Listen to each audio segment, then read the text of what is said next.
Bonjour à tous et bienvenue dans cette capsule d'Afrique Spotlight. Aujourd'hui, on va parler d'un domaine fascinant et encore méconnu de beaucoup. Il s'agit de l'industrie spatiale. Si vous avez regardé notre interview avec le docteur Eli Tiana, un expert en radiofréquence, alors vous savez déjà que cette industrie offre de nombreuses opportunités.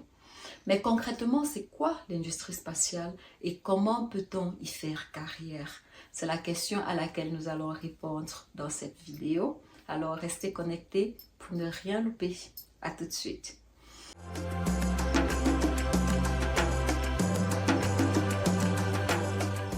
Alors, l'industrie spatiale, c'est tout ce qui touche à l'exploration, à la recherche et à l'utilisation de l'espace.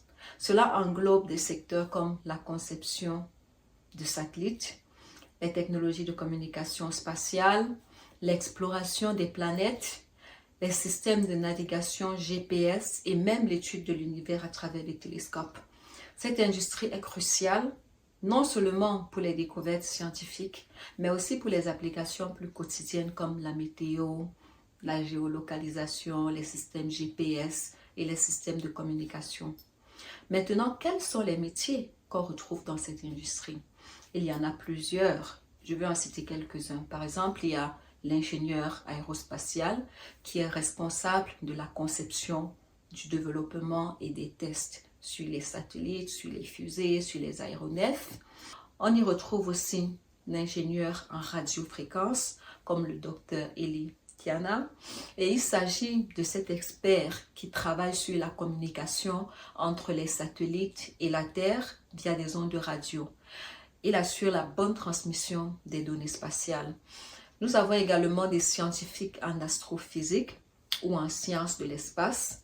Et là, on parle de chercheurs qui étudient l'univers, les planètes, les étoiles pour découvrir de nouvelles informations qui peuvent aussi avoir des applications technologiques. Ensuite, on y retrouve le technicien en maintenance de satellites. Ce métier est essentiel pour le bon fonctionnement des satellites et sur leur durée de vie. Ensuite, nous avons les analystes de données spatiales. Là, ce sont des professionnels qui travaillent avec des données collectées par les satellites.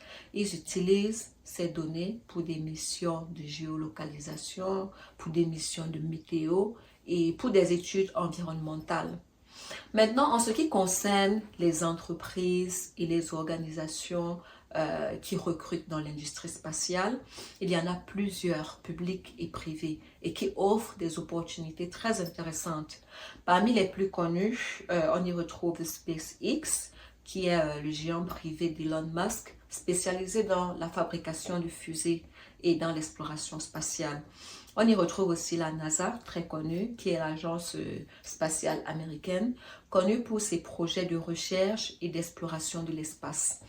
Ensuite, on a l'ESA, qui est l'agence spatiale européenne et qui collabore avec différents pays pour explorer et exploiter l'espace. On a aussi Arianespace, qui est cette entreprise européenne, leader dans le lancement de satellites. On peut aussi citer Blue Origin, qui est une entreprise fondée par Jeff Bezos et qui travaille également sur l'exploration spatiale privée. Ensuite, on a Thales Alenia Space, qui est une entreprise qui développe des satellites et des systèmes pour l'espace. Maintenant, tu te demandes sûrement comment faire pour accéder à ces métiers. Alors, pour accéder à ces métiers, il est essentiel de suivre des études techniques, comme par exemple obtenir un diplôme d'ingénieur dans les spécialités comme l'aéronautique, l'électronique, la mécanique, l'informatique ou alors les télécommunications. Tu peux également poursuivre et obtenir un master en sciences de l'espace, en astrophysique ou en ingénierie aérospatiale.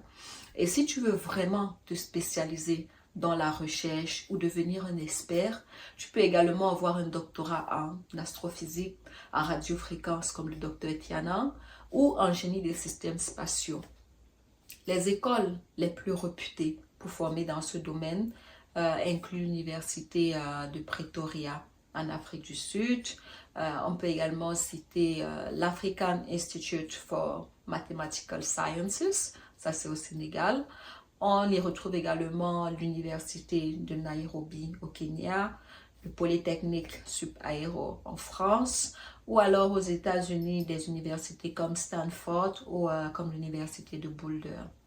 Quant aux débouchés, alors l'industrie spatiale est actuellement en plein essor avec l'augmentation des missions spatiales, des projets de colonisation de Mars et la demande croissante pour des satellites de communication et de météo. Les opportunités sont vraiment nombreuses.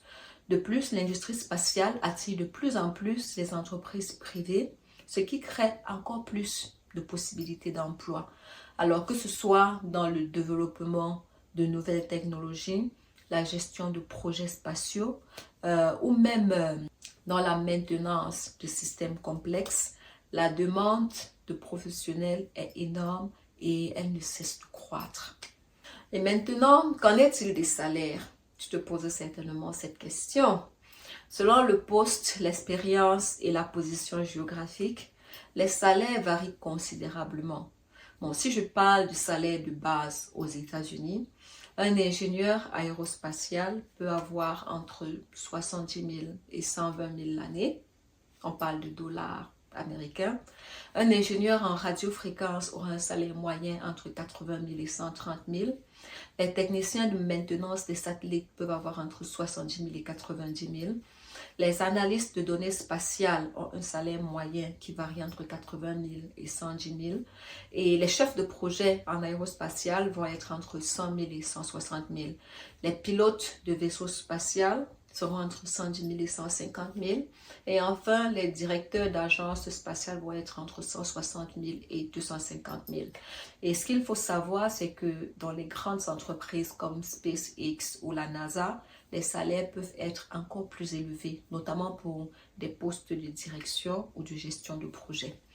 Donc voilà, vous avez maintenant un aperçu de ce qu'est l'industrie spatiale et de toutes les possibilités qu'elle offre.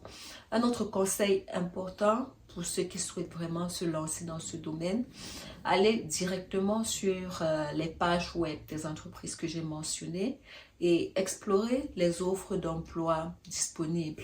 Lisez attentivement les descriptions de chaque poste pour bien comprendre quelles sont les compétences qui sont requises pour ces postes-là et quels sont également les niveaux d'études attendus pour les missions qui vous intéressent. Cela vous permettra de cibler précisément les formations à suivre et d'adapter votre parcours un peu en fonction des exigences du marché. Merci d'avoir regardé cette vidéo. Si vous avez aimé, n'oubliez pas de vous abonner sur Afrique Spotlight et de partager cette vidéo pour inspirer d'autres jeunes à s'intéresser à cette industrie fascinante. À bientôt pour une nouvelle capsule Afrique Spotlight.